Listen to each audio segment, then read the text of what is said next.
17 armas robadas en un regimiento militar que pertenecía a la infantería de la naval fueron recuperados en tiempo récord, por decirlo de alguna manera. Fueron robados y encontrados en un cementerio donde seguramente estaban ocultas, listas para luego ser entregadas a quien las iba a comprar.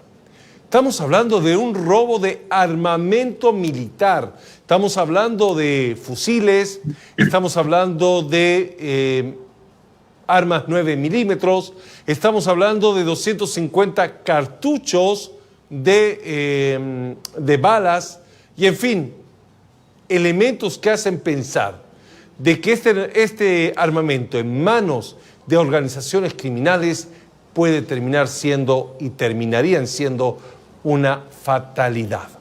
Pero ¿cómo logran robarse armamento de un cuartel? ¿Acaso no hay custodios? ¿No hay llaves? ¿No hay vigilancia? ¿Realmente están tan mal nuestras Fuerzas Armadas que no puede existir un lugar de seguridad donde se guarde el armamento? Para hablar de este tema hemos invitado esta noche a don Omar Durán, que se encuentra ya junto a nosotros. Omar, buenas noches, bienvenido a Detrás de la Verdad. ¿Cómo está, Francisco? Buenas noches. Tan preocupado como usted, lo estamos, creo que todos los bolivianos, donde se debe resguardar el armamento en los pañoles, o sencillamente en los fusilatos. Mire, no tenemos la plena seguridad. Eso nos hace denotar que nuestras Fuerzas Armadas están en total abandono. Han dejado de funcionar las puertas de acero, las contrapuertas de acero y las rejas de acero que tienen los fusilatos y los pañoles, o sencillamente también una responsabilidad de los comandantes que les dan todas las llaves, etcétera, a un soldado, en este caso, o a un marino de la Armada, para que posea las mismas. Entonces hay una irresponsabilidad, hay delitos por acción y hay delitos por omisión, y acá ambos delitos se han denotado porque se han robado de una unidad militar donde se supone que tienen todo el control debido. Yo le cuento que cuando yo estaba dentro de las Fuerzas Armadas, por ejemplo, no solamente teníamos 3 puertas de seguridad en los pañoles o en los fusilatos, teníamos cadenas que hacíamos pasar por la cola del disparador, es decir, por lo que la gente le llama el gatillo a las armas, o por las culatas, y era pues casi imposible el sacarlas. Entonces hay un descuido total,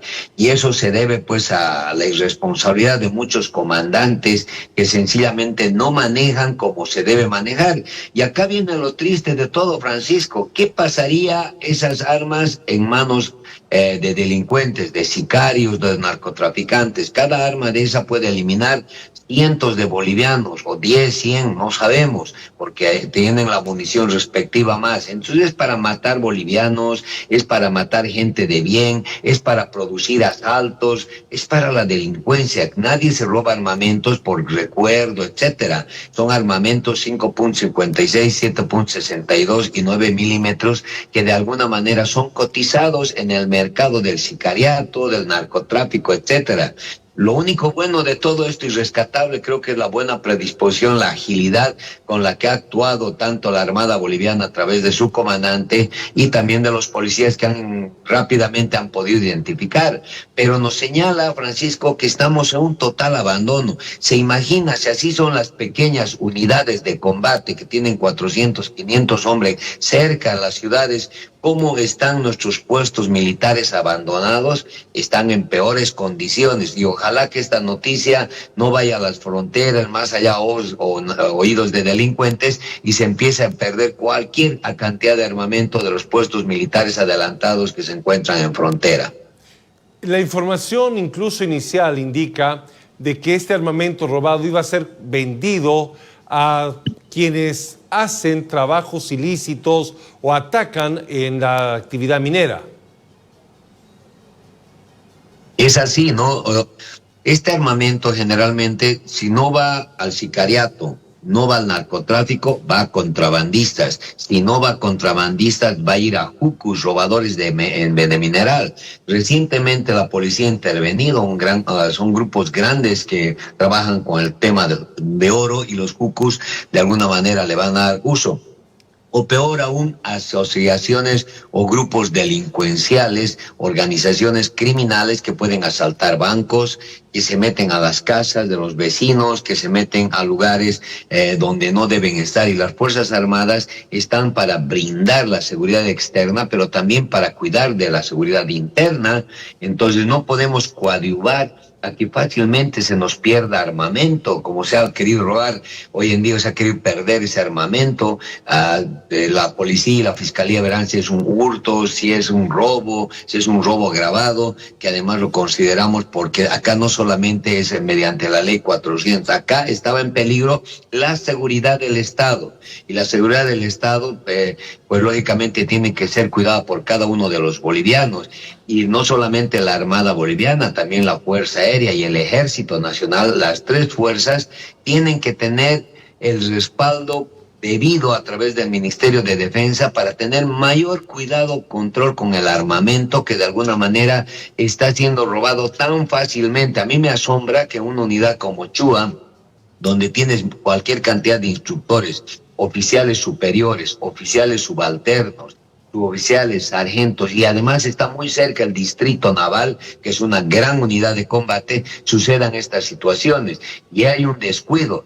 Lógicamente al comandante de esa unidad, un capitán de fragata, que es lo relativo a un teniente coronel en grado, se lo ha relevado, se lo ha sacado, pero acá seguramente van a abrir procesos administrativos, penales, civiles, por el daño que se ha ocasionado. Y si bien un soldado es el principal autor, aquí hay autores por omisión que de alguna manera por esos actos de irresponsabilidad podrían pasar inclusive al retiro obligatorio, o sea, una especie de baja por el descuido, porque el armamento es lo más preciado que tienen las Fuerzas Armadas, y desde que somos soldados o cadetes o alumnos nos han enseñado a dormir abrazados de nuestro fusil, darle un nombre, etcétera. Entonces lo más sagrado para un militar es el instrumento de trabajo, que tiene que estar resguardado con un 100% de seguridad. Cuando uno revisa la lista del armamento robado, estamos hablando de 4 fusiles FAL, estamos hablando de 4 fusiles AK-T56, 3 escopetas Musber, armas cortas, hablamos de 6 pistolas 9 milímetros, de las cuales 3 son Norinco, 2 Glock y una Stanley. ¿Cuánto puede llegar a costar esto en el mercado negro, Omar? Miren, las pistolas aproximadamente entre $1,000 y $1,500. Las escopetas entre $2,000 y $1,500, un poquito más, posiblemente $2,200. Pero los fusiles ya se elevan porque son armamento de guerra, son calibres 5.56 y 7.62, que son muy, muy apetecidos especialmente por gente dedicada a temas del narcotráfico, y pueden llegar a costar inclusive $5,000, $6,000.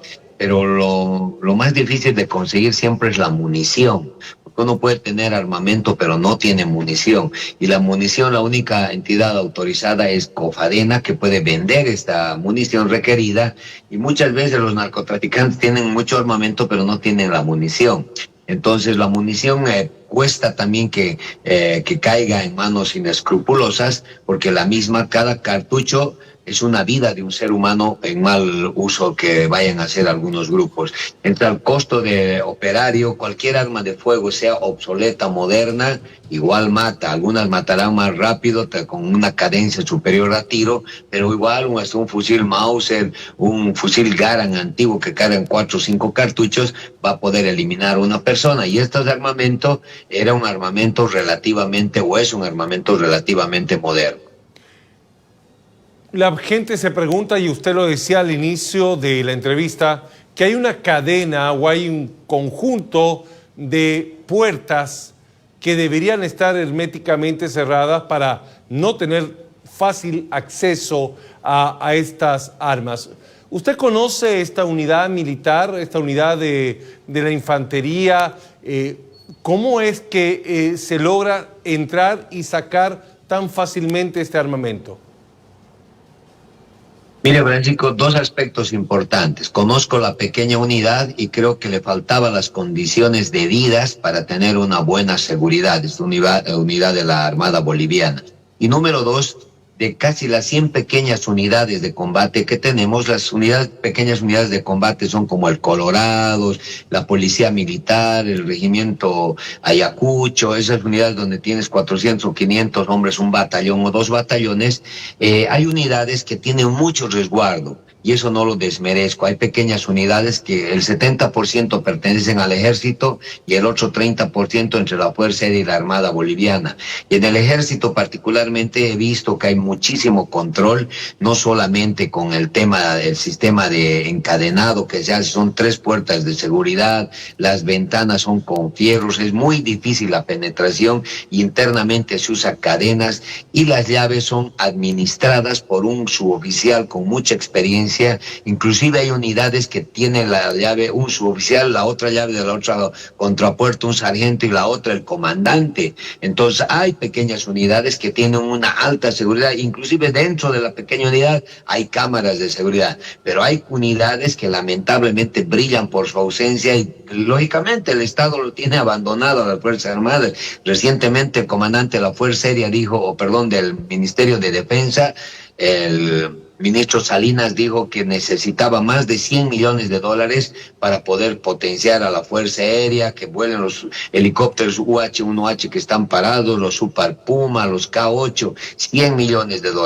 Por lo menos el presidente, en los discursos tan bonitos que da, que se hagan y se plasmen en realidad. Esos discursos no tienen que quedar en discursos, tienen que quedar en hechos. Te tiene que apoyar con la seguridad a los fuselatos, te tiene que ayudar con la seguridad a los pañoles de armas, de las 3 fuerzas, porque las 3 fuerzas hoy en día están en un abandono total, no hay la seguridad debida, y esto puede ser muy peligroso para que organizaciones criminales se dediquen al robo de armamento, como han hecho con este marino, este soldado, que fácilmente ha sido convencido seguramente por dinero a poder robar. Y además también los comandantes, como le decía anteriormente, un comandante tiene que tener la llave principal, y ese comandante no va a poder ingresar si el segundo comandante no tiene la llave, la segunda llave de la otra puerta, y de la tercera puerta o de la reja tendrá que tener un suboficial antiguo y tal vez otro instructor más del encadenado de armamento. Pero si acá estamos con un candadito de 10 pesos marca Leon poniendo ahí, de un soplido lo van a hacer desaparecer y se van a entrar fácilmente. Y esta pequeña unidad de combate lamentablemente no tenía las medidas de seguridad, entonces adecuadas, no podrá tener las medidas, pero no eran adecuadas para que de esta manera se puedan robar el armamento. ¿Usted considera que por la cantidad, porque estamos hablando de fusiles, que obviamente usted no las lleva usted en una bolsa de plástico, ¿no? Las tiene que llevar cargadas, tiene que sacar, porque está llevando pistolas, municiones, está llevando escopetas. Entonces, ¿usted considera que este marinero realmente actuó solo? No, de ninguna manera. Este marinero ha tenido que actuar con algún instructor que le ha proporcionado el vehículo, o alguna persona que entran a los cuarteles a vender empanadas como si nada, pero ese armamento han tenido que sacar en un vehículo que se ha parado muy cerca. No ha habido el control en las prevenciones, y le decía a usted, en muchas unidades militares se va a fijar, nadie puede entrar así alegremente, vehículos que son revisados la parte de abajo, las maleteras, entrada y salida. Cada vez que yo voy a una unidad de combate me revisan absolutamente todo al vehículo que ingreso, etcétera. Pero miren, esta pequeña unidad han sacado con facilidad el armamento. No sé si tendrán cámaras de seguridad en la prevención, es decir, en el ingreso al cuartel, que tal vez ahí se pueda marcar, pero ese armamento no ha sido sacado en una mochila, un yute, no, eso ha sido sacado en algún vehículo. Seguramente próximamente las autoridades nos dirán qué ha sucedido, ¿no? Entonces, esta situación nos tiene que llevar a la reflexión. Y es una llamada de atención no solamente para la Armada Boliviana, para la Fuerza Aérea, para el Ejército y el Comando en Jefe, el Capitán General de las Fuerzas Armadas, el Ministro de Defensa. No solamente tienen que darnos discursos bonitos, tienen que haber los medios necesarios de retorno. La Escuela Militar de Ingeniería produce muchísimo dinero, Copadena produce muchísimo dinero, que con eso se paga bonos Juancito Pinto, te pagan a los viejitos, a nuestros abuelos, pero también se tiene que verificar que mucho dinero retorne para la seguridad de las pequeñas unidades. En las Fuerzas Armadas la gente piensa que los militares viven gratis en las viviendas militares. No, pagan ellos un dinero. son 400, 500 dólares, un poquito menor que el resto, pero pagan. Y ese dinero va al Ministerio de Defensa y resulta que ahí va a desaparecer en las cuentas fiscales, no se sabe qué hay. Aerofotogrametría. Que sacan fotos aéreas produce mucho dinero. El Instituto Geográfico Militar produce mucho dinero. Hay muchas unidades productivas dentro de las Fuerzas Armadas que deberían dar ese presupuesto para la seguridad de las pequeñas unidades, pero resulta que el Ministerio de Defensa se agarra absolutamente nada y esos dineros no retornan a las fuerzas. Finalmente, Omar, ante este hecho que no es menor, ¿no? Porque como usted decía, si osadamente se pueden robar escopetas, fusiles, municiones, armas cortas, ¿qué se puede esperar de la seguridad del país, ¿no? Del Estado? Ante esta situación, ¿qué acciones debe asumir el Ministerio de Defensa? Mire, Francisco, yo le doy una primicia que pasa dentro de las Fuerzas Armadas. Muchas veces se pierde 1 o 2 fusiles y ni siquiera se da el parte respectivo, porque ese comandante ve ya preocupada su situación jurídica y resulta que no dicen nada y mandan al Brasil, a la Argentina a comprar 1 o 2 fusiles que se han perdido y los reponen, ¿no? Y hay muchos casos en sumarios actualmente en las 3 fuerzas. Entonces ya se ha perdido armamento, pero acá por la cantidad, no, ya era muy difícil y además porque ya había un conocimiento previo por parte de las autoridades. Lo que se debe hacer hoy en día es, lógicamente, resguardar con mayor calidez, con mayor eficiencia y eficacia nuestros pañoles o nuestros furrielatos, nuestra sala de armas. Tienen que haber concentración en un lugar que no sea un punto de fácil acceso. Las llaves no solamente las debe tener una persona, deben tener de 3 a 5 personas. Y aparte de eso, tienen que modernizarse con cámaras de seguridad de ingreso directo. Tenemos Wi-Fi en casi todas las unidades de combate, otras no lo tienen por falta de pago porque el Estado no paga muchas veces ni el agua ni la luz y tiene que salir de la vaquita de los instructores. Se están haciendo vacas desde el comandante, poniendo a 100 pesos, a 200 pesos para pagar la luz de los cuarteles, cuando es una responsabilidad del Estado. El Estado no puede descuidar. Recién lo he escuchado al presidente Rodrigo Paz hablando de factores, de modernidad, pero esperemos que eso no quede en palabras. Es más, la ley orgánica de las Fuerzas Armadas tiene que hoy en día de alguna manera derogarse muchos artículos o abrogarse enterita, porque esa ley, mire, es de la época de Jaime Paz Zamora, del año 1993, que han firmado en el Picacho. Tiene más de 30 años esa norma. El libro blanco de defensa, el último libro blanco de defensa que se ha hecho, es hecho en el gobierno de Carlos Mesa en el año 2004. O sea, acá es un abandono total para las Fuerzas Armadas, desde el gobierno del movimiento al socialismo que ha querido adoctrinar a las Fuerzas Armadas para formar milicias, el abandono de Yanine Áñez en ese gobierno efímero, el abandono de Luis Arce, y esperemos que este gobierno de alguna manera pues apoye a las Fuerzas Armadas y no solamente recibir la lealtad, sino también hay que dar los medios disponibles. Omar, muchísimas gracias por haber estado esta noche en Detrás de la Verdad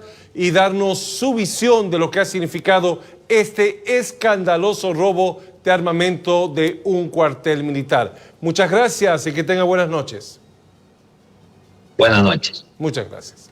Hacemos la pausa, enseguida retornamos con más.